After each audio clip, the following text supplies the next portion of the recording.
अरे ये सखी का हो? लागत कि दुआरा पर बारात आ गई। साचो का हो? अरे हो ये सखी, देखो ना दुआरा पर बाजा की आवाज सुनाता। अच्छा हाँ चलो चलो देखो जा, चलो चलो चलो चलो सखी चलो चलो तो।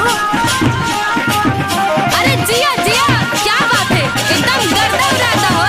अरे ये सखी हो ना देखो एकदम लौंडो के फेल कर दिले बारन से इता। अरे सखी दुआर पर बारात आ गई आ तू चुपचाप बाड़ू, कुछ सुनावा हो। अरे तो चलो ना अपनो पावर दिखा देवल जाओ। तो हाँ तो ये सखी तनी बचिए के सुनले बनी कि दुल्हवा के भइयो बानू तो गायक ह। गायक ऑर्केस्ट्रा में रहला का गे? अरे हो गे ओइसने तो बुझाता हो, देख ना कैसे लौंडा नियर डांड मारता। अरे ये सखी गायक होके चाहे नायक हमनी से कहियो जीत पाई? हाँ सखी ठीके कहता रू, तनी सुनावा त कुछ सुनावा त। अच्छा तो ले सुन। सुनावा कि आगे माई ओरिए टांगल होई करिया वह सुतावा। अरे सखी ओइसे नानू तो कैसे? पुराने के में बाड़ू, तनी डीजे में सुनावा, डीजे में। रुक रुक सुनाओ तनी।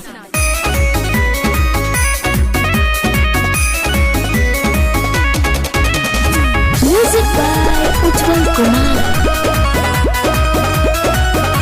कि आगे माई ओरिए टांगल होई करिया वह सुतावा। कि आगे माई ओरिए टांगल होई करिया वह सुतावा। कि आगे माई दूल्हा के बहिन पर सुतल है करिया वह कुतावा। कि आगे माई दूल्हा के बहिन पर सुतल है करिया वह कुतावा।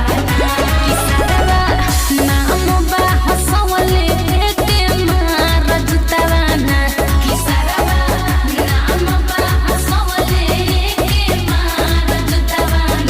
कि आगे माई ओरिए टांगल हई करिया वह सुतावा। कि आगे माई ओरिए टांगल हई करिया वह सुतावा।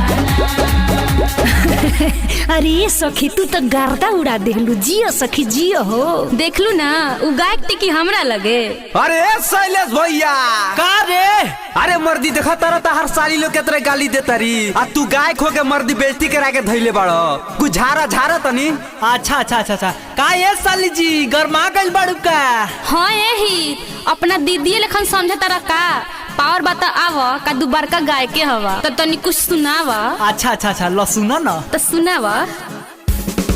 साली घूमो साली घूमो साली घूमो तोहार नंबर प्लेट देखी। साली घूमो तोहार नंबर प्लेट देखी। साली घूमो केहू चढ़ल बा कि ना, गाड़ी लड़ल बा कि ना, माला बढ़िया ड्राइवर से पड़ल बा कि ना।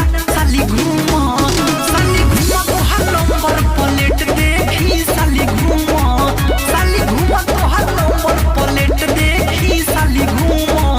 आहे दादा ई तो साफे मोग लागता। ये सखी देखो ना का यही इहे सब गाना गावेला? बोलबू ज्यादा बोलबू तेजे ले ले।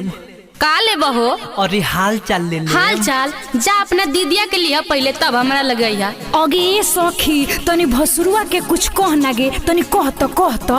रुक रुक सुनाओ तनी। भसुर साला भेड़ुआ के मोछ नहीं है। भसुर साला भेड़ुआ के मोछ नहीं है। मोछ नहीं है सखी मोछ नहीं है। मोछ नहीं है सखी मोछ नहीं है। अरे कुत्ता जैसन मुँह है लेकिन पूछ नहीं है। भसुर साला भेड़ुआ के मोछ नहीं है। अरे शैलेश भैया का रे? अरे मर्दी तो हर सारिन तो बड़ा गरम बिया हो, ये ऐसे ना ठंडाई। तो कैसे? अरे पूछे ना केरा खोई है। अरे ये साली केला खइबू ना हो। तो उमकल काहे बाड़ू? चिकन गाल तोहार लागे साली से ओ जैसन काटे दन हो। चिकन गाल तोहार लागे साली से ओ जैसन काटे दन हो। जो बना तोहार लागे दूधावा के छाली तनी चाटे दन हो। जो बना तुहार लागे दूध हवा के छाली तोनी चाटे दो न हो चाटे दो। ए सखी का रे पूछ तो दही चटी है।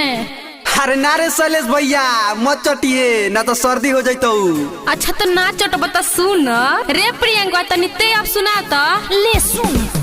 अरे दुल्हा के बहिन सखी रहरी में देती है। दुल्हा के बहिन सखी रहरी में देती है। मुँह में लेती हाथों में लेती फीस नहीं लेती है। मुँह में लेती हाथों में लेती फीस नहीं लेती है। तो दुल्हा के बहिन सखी रहरी में देती है। दुल्हा के बहिन सखी रहरी में देती है। देखो साली ढेर बोलबू न तो अबे क देम। का करबा हो? हरे आँखी में काजर खाली वही ध्यान रहेला। अब सुन ना का नेवान ना करबू अब तो सुन बोला बोला कहबो करबू नेवान साली चिकन सामान तनी दिदा ना गरीबो पर ध्यान साली चिकन सामान तुहार होठ लगे साली बनारस के पान तनी देदा ध्यान बोला कहबो करबू नेवान साली चिकन सामान। अरे ए जीजा जी अब ढेर हो गई चलिए अब। जो जो शैलेश भाई पूरी पेल।